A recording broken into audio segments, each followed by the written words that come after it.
بسم الله الرحمن الرحيم. اللهم صل وسلم وبارك على رسول الله. ازيكم يا حبايبي؟ عاملين ايه؟ وحشتوني جدا جدا جدا. معلش يا غابة، بقالي شوية كان معايا دور برد غلس شويتين، وخصوصا انا لسه عاملة العملية قريب، فكان اصلا كنت خايفة يجيني برد وبهدلني بقى. المهم يعني نخش في الوصفة بتاعتنا. احنا معانا النهاردة هنعمل ايه؟ فراخ بانيه بس مش في الزيت. هعملها بتتبيلة حلوة، ويلا بينا نخش على الوصفة ونشوف هنعملها ازاي. معايا بصلاية، معايا عود خضرة، فص ثوم، قرن فلفل حامي، واحدة زبادي أو معلقة لبن رايب، عندي ملح، عندي فلفل، عندي حبهان ومستكة وعود قرنفل، بيبقى جميل في المشويات القرنفل.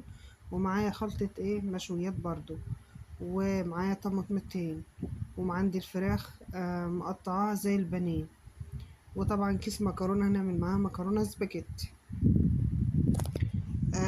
خدت كل المكونات بتاعتي، يعني المكونات حاجة بسيطة، مش مكركبين الدنيا، وطبعا معلقة عسل عليهم.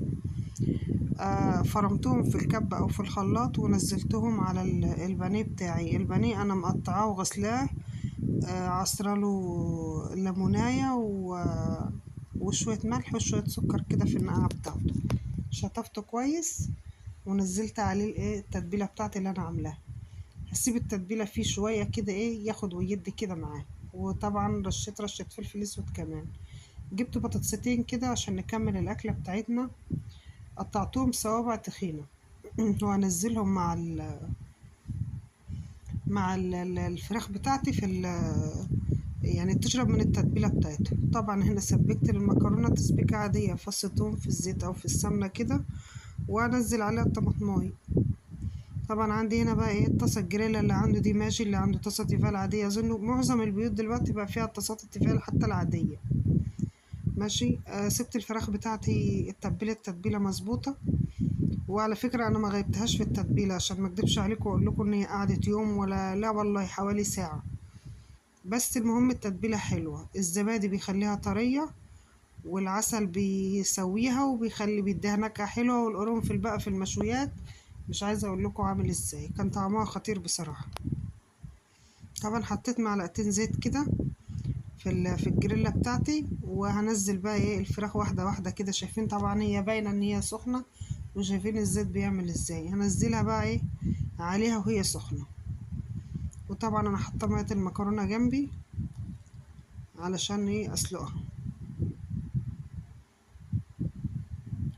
جربوها بالطريقه دي فعلا هتعجبكم. طبعا نزلت كل الفراخ، فاضل البطاطس، مش منزله البطاطس دلوقتي. اقلب في الفراخ بقى واحده واحده هتستوي معايا، ومش تاخد يعني مش تاخد سوا على النار اصلا. وطبعا زي ما قلت لكم في ميه النقع حطيت ليمون، حطيت سكر، حطيت شويه ملح.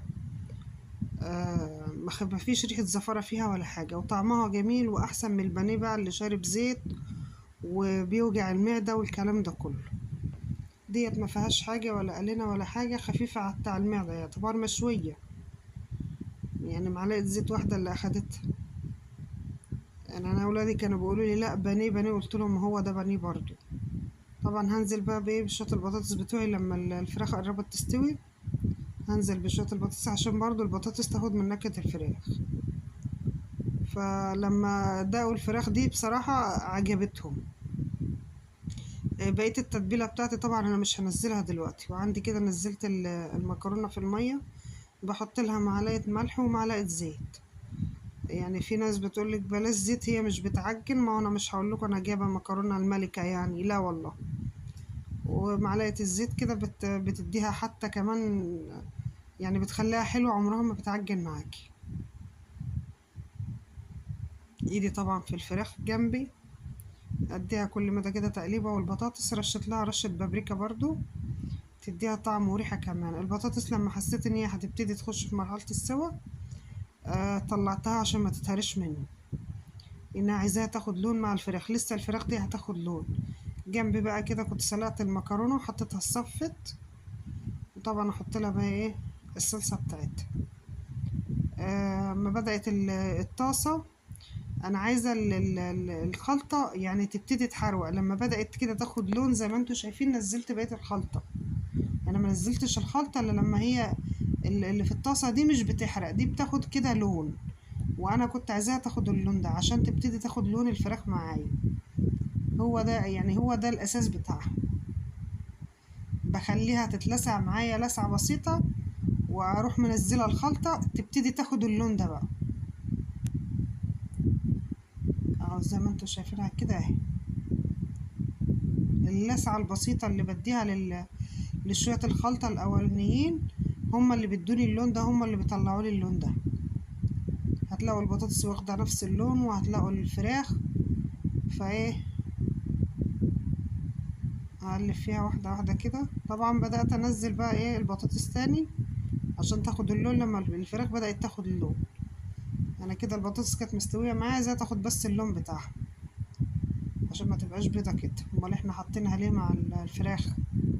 عشان برضو تاخد طعم ونفس الشوي وريحة التتبيلة اللي احنا عاملينها. كده طبعا الفراخ استوت، فانا ايه ركنتها على جنب عشان تفضل سخنة وعشان ما تنشفش معايا. وكده المكرونة انا خلصتها، حطيت لها الطماطم بتاعتها، حطيتها اتشربت، وكده هي متشربة شوية مكرونة يستاهلوا بق حبايبنا كلهم. دي طريقة ام حبيبة البسيطة. وادي البانيه المشوي بتاعنا، والبطاطس السوتيه المفروض سوتيه بقى معاها.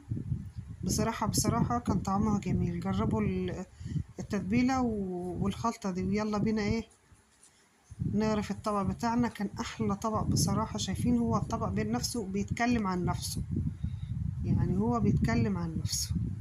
شوية مكرونة وشوية فراخ وبطاطس، بصراحة كان طعمهم جميل. يعني ابو حبيبة قال لي اعملي فرخة كلها كده، خلي الفرخة سليمة وتبليها نفس التتبيلة ونزليها في الجريلا. فان شاء الله هعمل الموضوع ده قريب ان شاء الله. ودي كانت الوصفة بتاعتنا. ومعلش على غيابي عليكم، شوية برد كده، وانتوا عارفين برد الصيف ده رزل شوية. ويا رب الوصفة البسيطة بتاعتنا تكون عجبتكم، وقولوا لي رأيكم في التعليقات إن كانت حلوة ولا لأ. طبعا انتوا شايفين والله الطبق بيتكلم عن نفسه. جربوها وقولوا لي رأيكم في التعليقات. ولو عايزين تسألوا عن حاجة قولوا لي في التعليقات. وما تنسوناش بقى حبايبنا في التعليقات، واللي مش مشترك في القناة يشترك. وما تنسوش اللايك. اللايك هو اللي بيرفع الفيديو وبيرفع القناة. بحبكم في الله، أحلى أخوات.